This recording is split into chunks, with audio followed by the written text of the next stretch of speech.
The sheriff and fire chiefs recap 2019, and there is one big trend no one can escape. Phil Lindemann, Krystal, 93 News. First, breaking news from Keystone, where county health officials confirm employees have come down with the mumps. Sarah Lopez with the county. 3 cases of mumps have been identified among people employed by Keystone Resort. We confirmed the first case yesterday morning. The first case was reported Saturday, but not confirmed by lab results until yesterday. Lopez warns there could be more cases in coming days, and the county is investigating where that outbreak started. It's recommended that they should stay home from work until 5 days after the onset of swelling or until mumps has been ruled out. Keystone confirms employees are on leave, and officials say the threat of spread is minor. This comes 8 months after another unrelated outbreak at Arapahoe Basin, where 6 employees tested positive for mumps.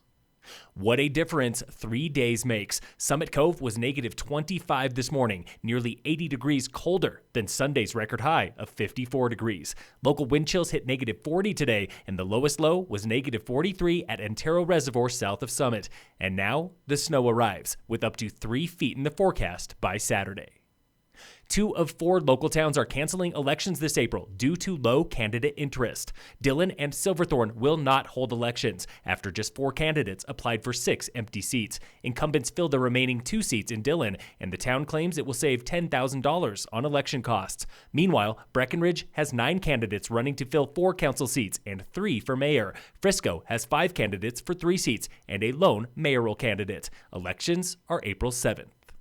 Yesterday, we reviewed the 2020 Summit County budget, showing payroll and operations will cost the county $65 million, nearly 52% of the total. The general fund gets the most cash, $46.5 million, followed by Summit Stage with $17.1 million, including an estimated $13 million from a mass transit tax, up 9.5% in just 2 years. Transit also gets $6 million from the Capital Fund through grants, the biggest allotment of the year, including $4 million for a new transit center at Frisco and $1.1 million for 3 new e-buses. Transit authorities declined an interview about funding and the transit center, while the county website claims construction was supposed to begin last summer. This week on the State of Summit, we see 2019 through the eyes of local fire chiefs and law enforcement. We are all collectively, public safety, responding to more calls than ever. That was Sheriff Jamie Fitzsimons on last year's record call load. His deputies responded to 56 calls per day, up 11% in 2 years, and demand was just as high on fire and EMS. Chief Jim Keating with Red, White, and Blue Fire. In our eyes, I'm probably looking at a 10% growth in calls. I don't see anything that would change that right now. The sheriff and fire chief agree that booming tourism and development, like hundreds of new timeshares in Breck, demand new strategies and manpower. Red, White, and Blue hires an EMS chief this year, and the sheriff's office is testing a mental health response unit. It's difficult when you continue to increase open space, increase density, increase all these things, which I'm very supportive of, but you've also got to look at your public safety and make that mirror what you're trying to do in the community. Summit Fire and EMS celebrated its first year as a new department with nearly 150 employees under one roof and a whopping 39% more calls. Steve Lipsher. It sort of has these little plateaus, and then we have a big jump like we had in 2019.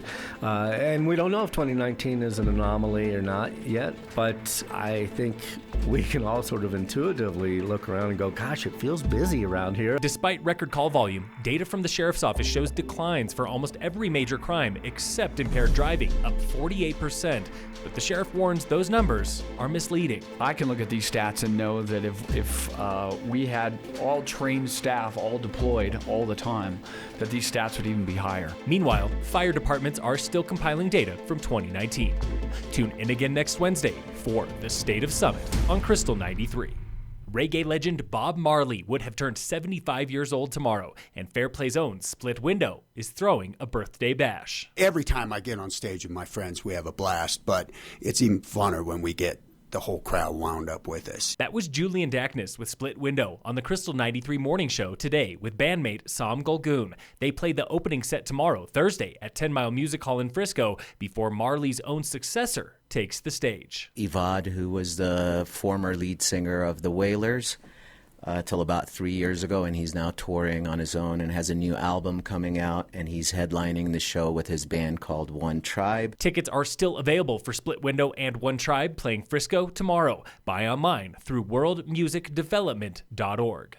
In sports, the Nuggets play the Jazz tonight at 7, and in local sports, brought to you by American Family Insurance, the Weiss Agency, Summit High Hockey plays rivals Battle Mountain at home tonight, and this morning was race 4 of the Frisco Up and Adam Nordic Series on a classic course where Taylor McCreary won the overall and women's race, remaining undefeated for ladies this year. Derek Hill took the men's title.